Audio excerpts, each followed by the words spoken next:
इस देश का मिडिल क्लास कमर तोड़ मेहनत करता है, लेकिन इस मेहनत के बावजूद मिडिल क्लास गरीब हो रहा है, अमीर नहीं हो रहा। जितने डेटा का पैसा हमसे लिया जाता है उतना डेटा हमें यूज करने दिया जाए, वो एक्सपायर ना हो। ये हमारे मेहनत के पैसे से खरीदा गया डेटा है। Sir, I demand in this august house to make paternity leave a legal right in India. Sir, third मेरा प्रपोजल है no bank charges for not maintaining minimum account balance. खाने में खतरनाक मिलावट का मुद्दा, फूड अडल्ट्रेशन का। सर, आज मैं प्री पेड प्लान के जो मोबाइल यूजर्स हैं उनकी ओर से दो समस्याएं उठाना चाहता हूं। सर, पहली समस्या है कि रिचार्ज खत्म होने के बाद आउटगोइंग के साथ साथ इनकमिंग कॉल का भी बंद होना। दूसरी समस्या जो टेलीकॉम ऑपरेटर का 28 दिन का मंथली रिचार्ज। इस जीवन में दो ही चीजें निश्चित हैं, डेथ यानी कि मृत्यु, और दूसरा है टैक्स। 1 kg अगर एक्सेस बैगेज हो जाए तो फ्लाइट आपसे हजारों रुपए का किराया वसूलती है, लेकिन कई घंटों के डिले के लिए क्या फ्लाइट हमें कॉम्पनसेट करती है? इंडियन पेपर लीक हमने देखा, देश भर में देखा कि कैसे पेपर लीक हुए, क्या उसमें माफियाओं का राज रहा और कैसे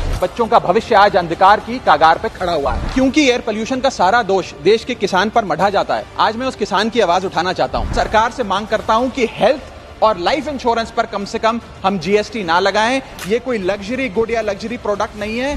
सर, आज एयरपोर्ट्स पर खाना इतना महंगा है, क्या इस पर कोई रेगुलेशन नहीं होना चाहिए? क्या कोई अफोर्डेबल कैंटीन का मैकेनिज्म नहीं होना चाहिए?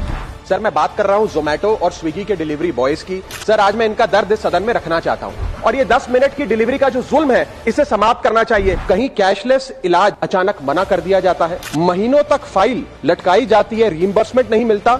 और आज मैं उन्हीं सिटीजन्स की जो टोल प्लाजा पे हैरेसमेंट फेस करते हैं उनका मुद्दा आपके सामने रखना चाहूंगा कि फुल कॉस्ट रिकवरी के बाद भी टोल वसूला जाता है 20-20, 30-30 साल तक। जब आप बैंक को पूरे विश्वास के साथ अपना डेटा देते हैं, क्या बैंक आपके डेटा को सुरक्षित रख पाता है? अब ये लीक है कि जाने अनजाने में डेटा शेयरिंग है, ये फैसला मैं आप तक छोड़ता हूं। मैं सरकार से निवेदन करता हूं कि हर भारतीय को एनुअल हेल्थ चेकअप का लीगल राइट दिया जाए। बाटा कंपनी का जूता पहनने वाला भी आज हवाई जहाज की टिकट नहीं खरीद पा रहा है। हम सांसदों को तो फ्लाइट की रीइंबर्समेंट मिल जाती है सर, आप उस आम नागरिक का सोचिए जो इस स्काई रॉकेटिंग एयर प्राइसेस से जूझ रहा है। That is the issue of fair use and arbitrary copyright strikes by digital platforms. जो इंटेंट था कि जीएसटी कम होगा तो वस्तुएं सस्ती होंगी, वस्तुएं सस्ती होंगी तो कंजम्पशन बढ़ेगा, कंजम्पशन बढ़ेगा तो डिमांड बढ़ेगी। ये हुआ नहीं, और ये इसलिए नहीं हुआ सर क्योंकि प्राइवेट कंपनियों ने इस मुनाफे को जनता को नहीं सौंपा।